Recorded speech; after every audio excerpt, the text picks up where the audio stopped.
Good afternoon, everybody, and welcome to my presentation.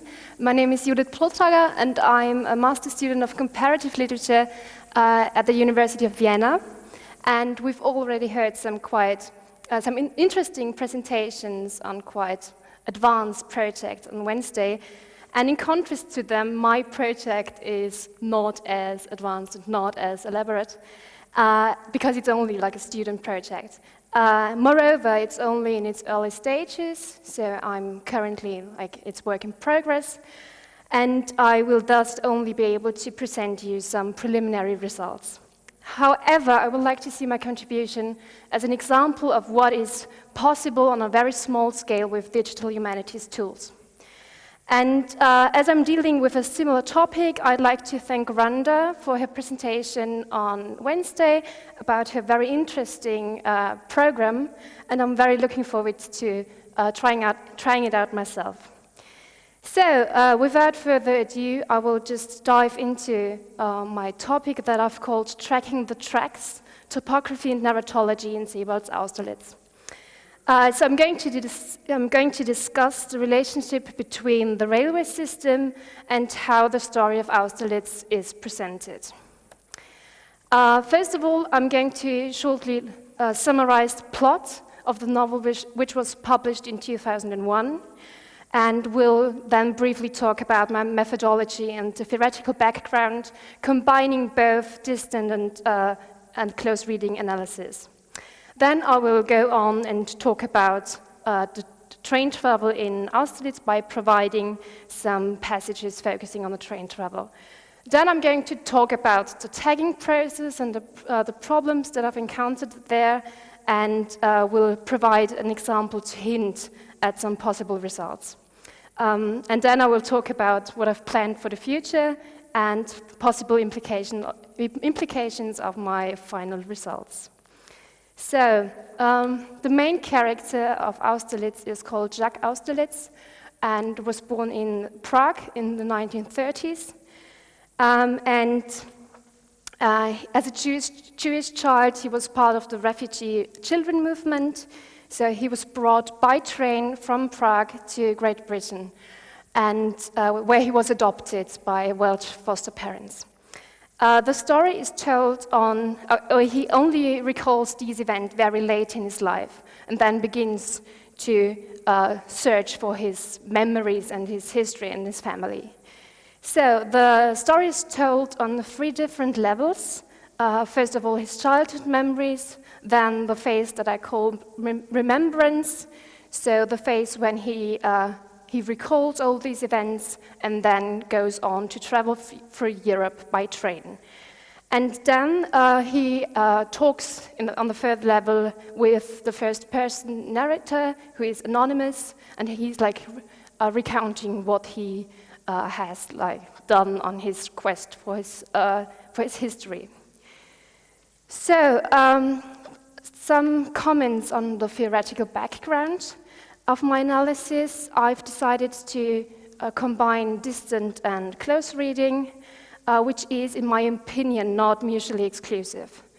And as Franco Moretti points out, distant reading allows us to focus on units that are much smaller or much larger than the text. Devices, themes, tropes, or genres and systems. So by combining both approaches, I will be able to, as you later will see, zoom in and zoom out of the text. As I will also use literary maps, I would like to underline that these are only representations and only artificial objects. So they are the results of reduction and abstraction processes. And they cannot offer any explanation, but as Moretti again underlines, they can be a model of the narrative universe and may bring some hidden patterns to the surface. So for my considerations of the train travel, I will primarily rely on Sebald Busch's extremely interesting work on the train travel in the 19th century. There he points out that by speeding up the traveling, the introduction of the train as a means of transport decreased the space as the relationship between time and space became more abstract and disorienting. The passive passengers were not as closely related or connected to the environment anymore, and in addition to that, they experience a limitation of the sense of sight. That's something we all might have noticed when taking the train. When you look outside, everything blurs, and you can only focus elements of the landscape that are more distant.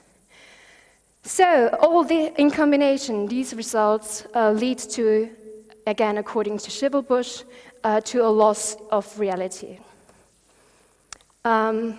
And I'm going to dive into the text right now. So this passage is taken from a part when Austerlitz is at the main station of Prague, and he points out that fragments of the past seem palpable but never accessible, although it seemed as if time has stood still since the day he first left Prague. And again, here a passage taken when Austerlitz is talking to the narrator at Antwerpen at the central station. He says that there is something illusionistic and illusory about the relationship of time and space as we experience it in travel, which is why whenever we come home from somewhere else, we never feel quite sure if we have really been abroad. So, as you might have noticed by now, my project started out as a quite traditional close reading of the text, and then I decided to include a distant reading element, and here I was kindly supported by Adrien Barbaresi, whom some of you have certainly met at Krakow. He designed a program, the named entity recognition program, focusing on Central and Eastern Europe, and it is possible here to take different categories, so settlements, territories, region, and geographical features. So, and this is the result of my first automatized tagging, and as you can see, almost everything takes place in Europe. So I'm going to zoom in here, and you can see the different categories. And again, a zoom to the place, to the region with the most tags. And before I'm going to talk about the problems that I've encountered, you will certainly see that you can certainly spot a problem here right now. Corven is not in the sea. So, apart from that, I encountered different problems. For example, when you work with a novel that is called Austerlitz, so the main character's second name is identical to a place, things get a little bit tricky. So then again, it becomes more complicated because the Battle of Austerlitz is quite extensively described in the novel. So we have Austerlitz as a place, Austerlitz as a person, and then connected to the Battle of Austerlitz, a lot of aristocrats. So people with place names in their names. So that confuses the program a lot. In addition to that, I had some problems because places are not only referred to directly, but also not implicitly by the use of adjectives. For example, here the Brüsseler Justizpalast, so the Palace of Justice in Brussels. And yeah, we're now working on that, so with name lists to tackle that issue. So, and now you might wonder what the point of my project is, and I hope that I will make that a little bit clearer with this example. This map or the text for this map are taken from the passage when Austerlitz is traveling from Prague to Amsterdam.